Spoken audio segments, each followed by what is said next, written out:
Hi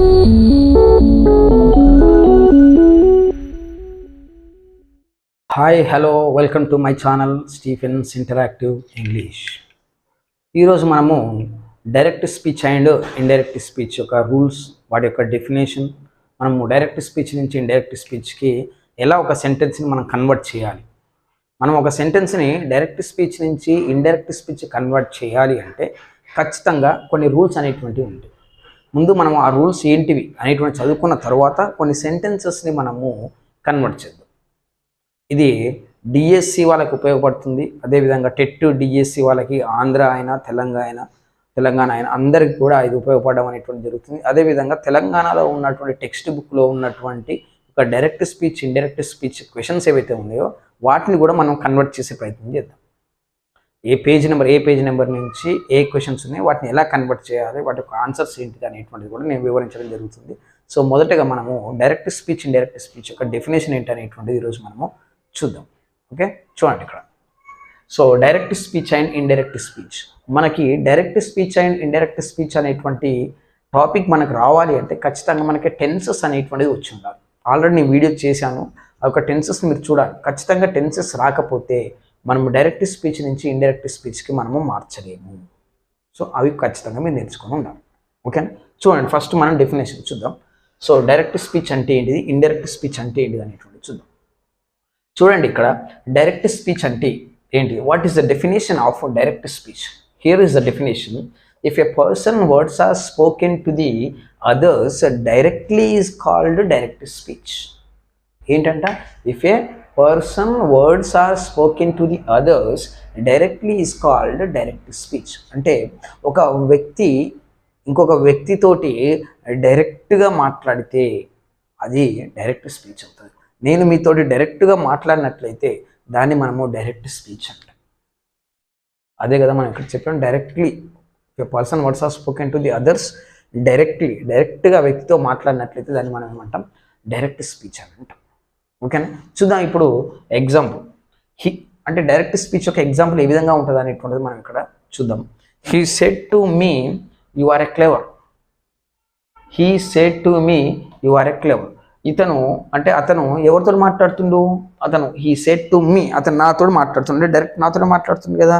ఏమంటుండు, you are a clever అంటున్నాడు. అంటే నేను క్లెవర్ అని అతను డైరెక్ట్గా నాతోటే చెప్తుంది.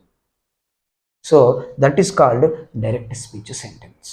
మరి ఈ యొక్క డైరెక్ట్ స్పీచ్ సెంటెన్స్లో ఏమేమి ఉంటాయంటే చూడండి, ఇక్కడ హీ అనేటువంటిది ఏమంటుంది అంటే స్పీకర్. ఎవరు మాట్లాడుతున్నారు ఇక్కడ, స్పీకర్, మాట్లాడేటువంటి వ్యక్తి స్పీకర్, ఇతను హీ మాట్లాడుతున్నాడు.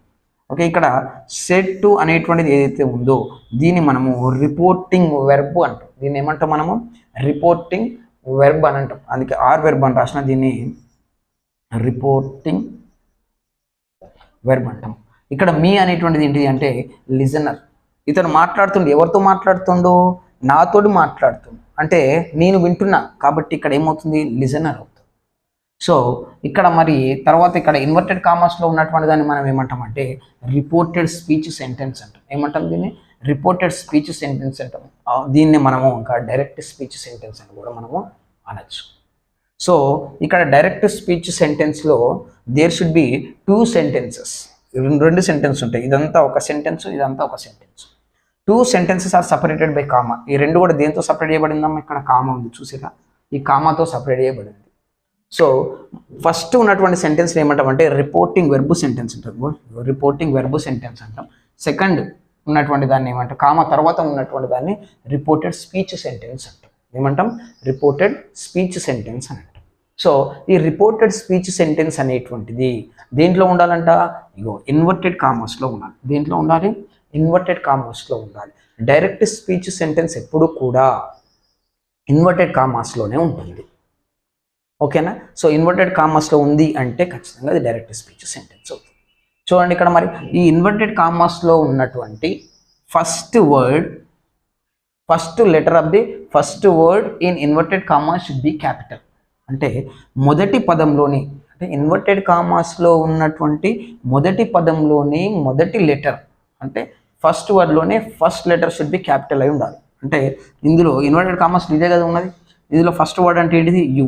యూలో ఫస్ట్ లెటర్ ఏంటిది, వై. వై ఎప్పుడు కూడా క్యాపిటలే ఉండాలి. అంటే వై అంటే వై కాదు, డైరెక్ట్ స్పీచ్ సెంటెన్స్ ఏ సెంటెన్స్ అయినా ఆ ఇన్వర్టెడ్ కామర్స్లో ఉన్నటువంటి ఫస్ట్ లెటర్ ఏదైతే ఉందో అది క్యాపిటల్ అయి ఉండాలి. ఓకేనా, ఇక్కడ క్యాపిటల్ రాష్ట్రం కదా, క్యాపిటల్ అయి ఉండాలి. ఓకేనా. So these are the features of direct speech sentence. ఇప్పుడు నేను చెప్పినవన్నీ కూడా దాని యొక్క ఫీచర్స్. అంటే by observing the features so we can identify the direct speech sentence. వాటిని మనం అబ్జర్వ్ చేయడం వలన ఏమవుతుందంటే ఇది డైరెక్ట్ స్పీచ్ సెంటెన్స్ అని మనకు అర్థం అవ్వడం అనేటువంటి జరుగుతుంది. ఓకేనా. సో ఇప్పుడు డైరెక్ట్ స్పీచ్ అంటే ఏంటిది? A person words are spoken to the others directly is called direct speech.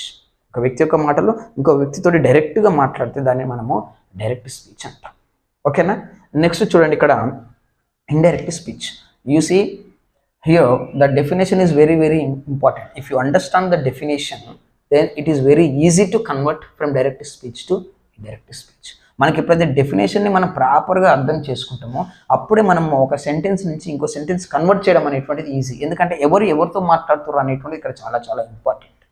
అందుకే నేను చాలా క్లియర్గా ఎక్స్ప్లెయిన్ చేస్తున్నాను. చూడండి ఇక్కడ indirect speech. So indirect speech అంటే ఏంటి చూడండి. If a person words are spoken to the others by another person is called indirect speech. Direct speech అంటేనేమో డైరెక్ట్గా ఆ వ్యక్తితో మాట్లాడితే అది డైరెక్ట్ స్పీచ్ అని. ఇక్కడ ఎగ్జాంపుల్ చూసాం కదా, అతను నాతో డైరెక్ట్గా చెప్పిండు ఏమని, నేను క్లవర్ అని చెప్పాను, అవునా. సో అది డైరెక్ట్ స్పీచ్. మరి ఇప్పుడు ఇండైరెక్ట్ స్పీచ్ అంటే ఇప్పుడు అతను నాతో చెప్పిండు కదా, అతను చెప్పినటువంటి మాటలను తీసుకొని ఇంకో వ్యక్తితో చెప్తే, నేను వేరే వ్యక్తితో చెప్తే దాన్ని మనం ఇండైరెక్ట్ స్పీచ్ అంటాం. చూడండి అదే రాష్ట్రం. If a person words are spoken to the others by another person, ఒక వ్యక్తి చెప్పినటువంటి మాటలను మనం తీసుకుపోయి ఇంకో వ్యక్తితోటి చెప్తే దాన్ని మనం ఏమంటాం ఇండైరెక్ట్ స్పీచ్ అంటే. చూడండి ఇక్కడ he told me that I was a clever. He told me that I was a clever. చూడండి ఇక్కడ he said to me you are a clever. అతను నాతో డైరెక్ట్ చెప్పి నేను క్లెవర్ అని.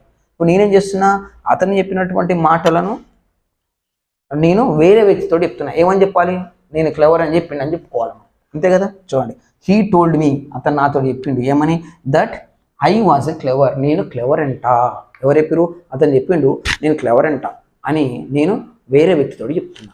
అతను చెప్పినటువంటి మాటలను నేను వేరే వ్యక్తితో చెప్తున్నాను కాబట్టి దాన్ని ఇండైరెక్ట్ స్పీచ్ అంట. అతను నాతో డైరెక్ట్ చెప్తే డైరెక్ట్ స్పీచ్, అతను చెప్పిన మాటలను నేను వేరే వ్యక్తితో చెప్తే ఇండైరెక్ట్ స్పీచ్ అంట. క్లియరా. సో ఇక్కడ మరి ఇక్కడ టోల్డ్ ఎలా వచ్చింది సార్, ఇక్కడ దట్ ఎలా వచ్చింది సార్, ఇక్కడ మళ్ళీ వాజ్ వచ్చింది, మొత్తం సెంటెన్స్ అంతా చేంజ్ అయింది అంటే ఇక్కడ మనం డైరెక్ట్ స్పీచ్ నుంచి ఇండైరెక్ట్ స్పీచ్కి మార్చేటప్పుడు ఖచ్చితంగా టెన్స్ అనేటువంటి చేంజ్ అవుతుంది. ఇక్కడ కామా ప్లస్లో దట్ వస్తుంది, ఓకేనా. ఇక్కడ రిపోర్టింగ్ వెర్బ్ అనేటువంటి చేంజ్ అవుతుంది. ఎలా చేంజ్ అవుతుంది ఏంటిది అనేటువంటిది మనం ఒక్కొక్క సెంటెన్స్ని మనం కన్వర్ట్ చేసేటప్పుడు నేను సపరేట్ చెప్తాను. మనం 4 సెంటెన్సెస్ ఉంటాయి టోటల్. ఆ 4 సెంటెన్స్ ఏదంటే assertive sentence, imperative sentence, interrogative, exclamative సెంటెన్సెస్ని మనము ఏం చేస్తామంటే డైరెక్ట్ స్పీచ్ నుంచి ఇండైరెక్ట్ స్పీచ్ కన్వర్ట్ చేయడం అనేది జరుగుతుంది. సో అలా కన్వర్ట్ చేసేటప్పుడు ప్రతి సెంటెన్స్కి కూడా అసర్టివ్ సెంటెన్స్కి సపరేట్గా రూల్స్ ఉంటాయి, ఇంపరేటివ్ సెంటెన్స్కి సపరేట్గా రూల్స్ ఉంటాయి, ఇంటరాగేటివ్ సెంటెన్స్కి సపరేట్గా రూల్స్ ఉంటాయి, ఎక్స్క్లమేటరీ సెంటెన్స్ కూడా సపరేట్గా రూల్స్ ఉంటాయి. మనం ఆ రూల్స్ని అప్లై చేసినప్పుడే మనం కన్వర్ట్ చేయడం అనేటువంటి జరుగుతుంది. సో ఇవి ఎలా అప్లై చేసామనేటువంటి ఆ సెంటెన్స్ వచ్చినప్పుడు నేను మీకు క్లియర్గా ఎక్స్ప్లెయిన్ చేస్తాను, ఓకేనా. So next converting direct speech to indirect speech. మనము డైరెక్ట్ స్పీచ్ డెఫినేషన్ చూసాం, ఇండైరెక్ట్ స్పీచ్ డెఫినేషన్ చూసాం. ఇప్పుడు మనము converting direct speech to indirect speech అంటే డైరెక్ట్ స్పీచ్ నుంచి ఇండైరెక్ట్ స్పీచ్ కన్వర్ట్ చేయాలంటే కొన్ని రూల్స్ నేను చెప్పాను కదా, అవి ముందు మనం నేర్చుకున్నాం, ఓకేనా.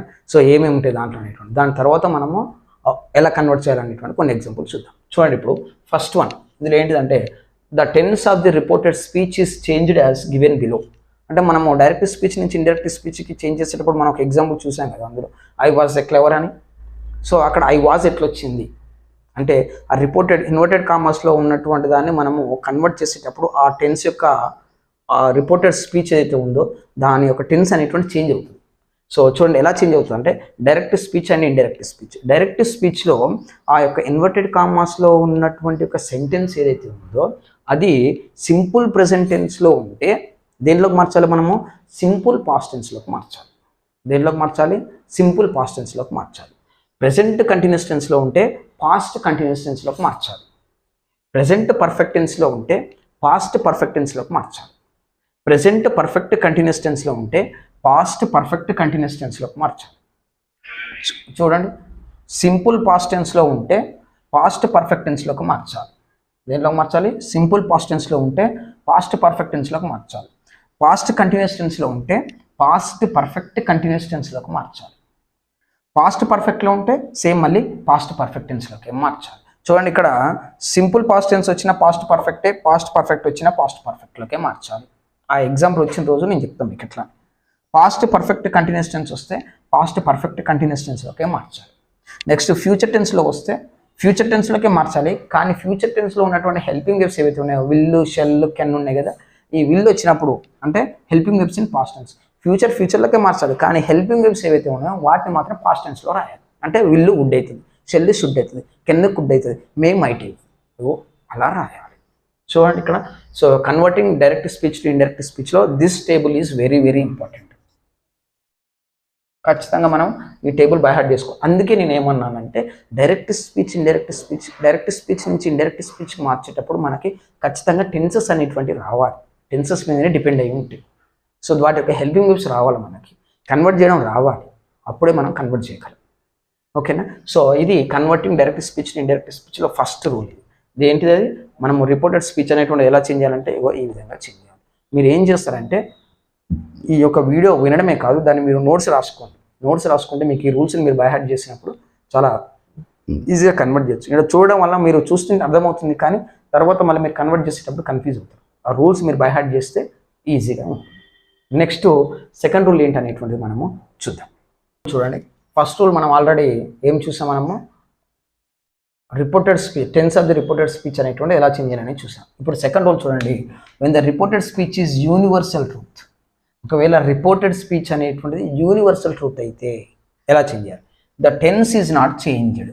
అంటే రిపోర్టెడ్ స్పీచ్ అనేటువంటిది ఇన్వర్టెడ్ కామాస్లో ఉన్నటువంటి సెంటెన్స్ అనేటువంటిది ఒకవేళ యూనివర్సల్ ట్రూత్ని తెలియజేసినట్లయితే దాని యొక్క టెన్స్ అనేటువంటి చేంజ్ అవ్వదు. ఎందుకు అవ్వదు అనేటువంటిది ఇప్పుడు నేను చెప్తా. చూడండి, ఎగ్జాంపుల్ చూద్దాం. ఒక 1-2 ఎగ్జాంపుల్స్ రాశాను. ఇక్కడ ఒక ఎగ్జాంపుల్ చూస్తే మనకు అర్థమవుతుంది ఎందుకనేటువంటి. చూడండి, he said the earth moves around the sun. Earth ఏం చేస్తుందంట? Earth moves around the sun, అంటే భూమి సూర్యుని చుట్టూ తిరుగుతుంది. ఇది యూనివర్సల్ ట్రూత్. ఇది nobody can change it. Universal truth cannot be changed. Universal truth అనేటువంటిది ఎవరు కూడా చేంజ్ చేయలేరు దాన్ని. సో ఇప్పుడు నేను దాన్ని టెన్స్ మార్చినాను అనుకోండి, అంటే దాన్ని చేంజ్ చేసినట్లు అవుతుంది కదా. కాబట్టి అందుకే మనం దీని యొక్క టెన్స్ అనేటువంటిది మనము చేంజ్ చేయొద్దు. కాబట్టి ఇది ఎలా ఉందో అదే విధంగా రాయాలి. యూనివర్సల్ ట్రూత్ ఇదే కాదు, ఏ యూనివర్సల్ ట్రూత్ వచ్చినా దాన్ని మనము చేంజ్ చేయలేము. దాని యొక్క టెన్స్ అనేటువంటి యాజ్ ఇట్ ఈస్గా రాయాలి. అంటే టెన్స్ యాజ్ ఇట్ ఈస్గా రాయాలి. టెన్స్ చేంజ్ కాదంటే సెంటెన్స్ చేంజ్ కదా అని అర్థం. ఓకేనా? సో ఎలా రాయాలనేది చూడండి. ఇప్పుడు హీకి హీ, సైడ్ వచ్చినప్పుడు సైడే రాయాలి. ఎలా రాయాలనేది నేను చెప్తాను. ఓకే, హీ సైడ్, కామా ప్లేస్లో దట్ ఎప్పుడు రాయాలనేది నేను చెప్తా. Don't worry. అక్కడ ముందు రూల్స్ తెలవాలి కదా మనకి. హీ సెడ్ దట్, తర్వాత ఇన్వర్టెడ్ కామాస్ తీసేసి మన టెన్స్ చేంజ్ కాదు కాబట్టి ఈ సెంటెన్స్ ఎలా ఉందో అలానే రాయాలి. Said that the earth moves around the sun. Earth moves around the sun. Moves around the sun. So ఇది ఇండైరెక్ట్ స్పీచ్. యూనివర్సల్ ట్రూత్ వస్తే చాలా ఈజీ. నెక్స్ట్ చూడండి, ఇక్కడ the teacher said the sun rises in the east. Teacher చెప్పిండు, ఏమని చెప్పిండంట? Sun rises in the east, సూర్యుడు తూర్పున ఉదయిస్తాడు అని. మరి దీన్ని మనం టెన్స్ చేంజ్ చేయొచ్చా? సూర్యుడు తూర్పున ఉదయిస్తాడు, ఉదయించిండు అని చెప్పొచ్చు. మనం దీన్ని సింపుల్ ప్రెజెంట్ టెన్స్లో ఉంది. సింపుల్ పాస్ట్ టెన్స్కి మార్చగలమా? దాన్ని మార్చద్దు, ఎందుకంటే సూర్యుడు తూర్పునే ఉదయిస్తాడు, రెగ్యులర్ జరిగేటువంటి యాక్షన్. కాబట్టి యూనివర్సల్ ట్రూత్ అది, nobody can change it. సూర్యుడు తూర్పున కాకుండా పడమర ఉదయిస్తాడా? మన దగ్గర ఇప్పుడు ఉదయిస్తాడా? ఉదయించాడు కదా. So nobody can change it. So as it ఈస్గా మనం సెంటెన్స్ అనేటువంటిది రాయాలి. చూడండి, ఇప్పుడు ఎలా రాస్తామంటే చెప్పండి. ద టీచర్ సైడ్కి సైడ్ రాయాలి. కామ ప్లేస్లో ఏం రాస్తున్నాను నేను? దట్ రాయాలి. తర్వాత ఇన్వర్టెడ్ కామర్స్ తీసి సెంటెన్స్ ఏ విధంగా ఉందో అదే విధంగా రాయాలి. చూడండి, the sun rises in the east. So indirect స్పీచ్కి మార్చాం. ఓకేనా? సో యూనివర్సల్ ట్రూత్ వచ్చినప్పుడు ద టెన్స్ అనేటువంటిది చేంజ్ అవ్వదు. రిపోర్టెడ్ స్పీచ్లో ఉన్నటువంటి సెంటెన్స్ యొక్క టెన్స్ అనేటువంటిది చేంజ్ అవ్వదు. ఓకే, ఇది సెకండ్ రూల్. థర్డ్ రూల్ ఉంటుంది, యాడ్వర్బ్స్ అనేటువంటివి చేంజ్ చేయాలి. ఎలా చేంజ్ చేయాలి అనేటువంటిది నేను ఒక టేబుల్ డ్రా చేస్తాను, అవి మీరు రాసుకొని, చాలా చాలా ఇంపార్టెంట్. ఓకేనా? So next third rule, adverbs. Adverbs ఎలా చేంజ్ అవుతుందో చూద్దాం. The following adverbs are changed as given below. అంటే రిపోర్టెడ్ స్పీచ్ సెంటెన్స్లో యాడ్వర్బ్స్ ఉంటే అవి కూడా మనం ఇండైరెక్ట్ స్పీచ్కి మార్చేటప్పుడు చేంజ్ చేయాలండి. ఎలా చేంజ్ చేయాలనేటువంటిది ఇక్కడ చూడండి. డైరెక్ట్ స్పీచ్లో ఇండైరెక్ట్ స్పీచ్. డైరెక్ట్ స్పీచ్లో దిస్ ఉంటే మనం ఇండైరెక్ట్ స్పీచ్కి మార్చేటప్పుడు అది దట్ అవ్వాలి. దీస్ ఉంటే దోస్ అవ్వాలి. నవ్వు ఉంటే దెన్ అవ్వాలి. అగో ఉంటే బిఫోర్. టుడే ఉంటే దట్ డే. హియర్ ఉంటే there. Hereafter, thereafter. Thus, so, just, then. Okay, henceforth, thenceforth. Next hither, hither. Hereby, thereby. చూడండి కంటిన్యూ ఇక్కడ. Tonight, that night. Now onwards, then onwards. Yesterday, the day before, the previous day. ఏదైనా ఒకటి రాయచ్చు, రెండు రాయాల్సిన అవసరం లేదు, ఏదైనా ఒకటి. Tomorrow, the following day, the next day, the day after. ఆ మూడిలో ఏదైనా ఒకటి రాసుకోవచ్చు. Today onwards, the day onwards, the following week. The day, today onwards, the day onwards. So next week, the following week. Last night, the previous night, the night before. Last week, the previous week. Okay, last year, the previous year, the year before. చూడండి, the day after tomorrow, in 2 days. Day after tomorrow అంటే in 2 days. తర్వాత day before yesterday, 2 days before. So ఈ adverbs అనేటువంటిది కూడా very very important. మనం convert చేసేటప్పుడు ఈ adverb change చేయలేదు అనుకోండి, ఆన్సర్ రాంగ్ అవుతుంది. సో మనము ఇక్కడ ఇంటర్మీడియట్ డిగ్రీ వాళ్ళకి ఎగ్జామ్ రాసేటప్పుడు రైట్ చేస్తే మన చేతిలో ఉంటుంది కాబట్టి రైట్ చేయొచ్చు, కానీ కాంపిటేటివ్ లెవెల్లో it is very very important. So మనం చిన్న వర్డ్ మిస్ అయినా ఆప్షన్స్ ఇస్తారు కాబట్టి మనం ఒక రాంగ్ ఆప్షన్ మనం సెలెక్ట్ చేసుకుంటే ఆన్సర్ రాంగ్ అవుతుంది. సో కాబట్టి మనము పర్ఫెక్ట్గా రాయాలి ఏ ఎగ్జామ్ రాసినా. సో దానికోసం నేను ఇవన్నీ కూడా మీకు ఎక్స్ప్లెయిన్ చేయడం అనేటువంటిది జరుగుతుంది. సో నెక్స్ట్ వీడియోలో మనము ఈ యొక్క సెంటెన్సెస్ని ఈ విధంగా కన్వర్ట్ చేయాలి. అంటే ఒక్కొక్క సెంటెన్స్ తీసుకొని అసర్టివ్ సెంటెన్స్కి ఏం రూల్స్ ఉంటే వాటిని ఎలా కన్వర్ట్ చేయాలి, ఇంపరేటివ్ సెంటెన్స్కి ఏం రూల్స్ ఉంటే దాన్ని ఎలా కన్వర్ట్ చేయాలి, ఇంటరాగేటివ్ సెంటెన్స్కి ఏం రూల్స్ ఉంటే దాన్ని ఎలా కన్వర్ట్ చేయాలి, ఎక్స్క్లమేటరీ సెంటెన్స్కి ఏం రూల్స్ ఉంటే దాన్ని ఎలా కన్వర్ట్ చేయాలి అనేటువంటి ఒక సెంటెన్స్ వైజ్గా మనం చూసుకుంటూ వెళ్తాం. ఓకేనా? సో నా వీడియో మీకు నచ్చినట్లయితే లైక్ చేయండి, షేర్ చేయండి, సబ్స్క్రైబ్ చేయండి. చాలామంది వీడియో చూస్తున్నారు కానీ సబ్స్క్రైబ్ చేయట్లేదు. సబ్స్క్రైబ్ చేయండి, లైక్ కూడా చేయాలి. ఓకేనా? So thank you all.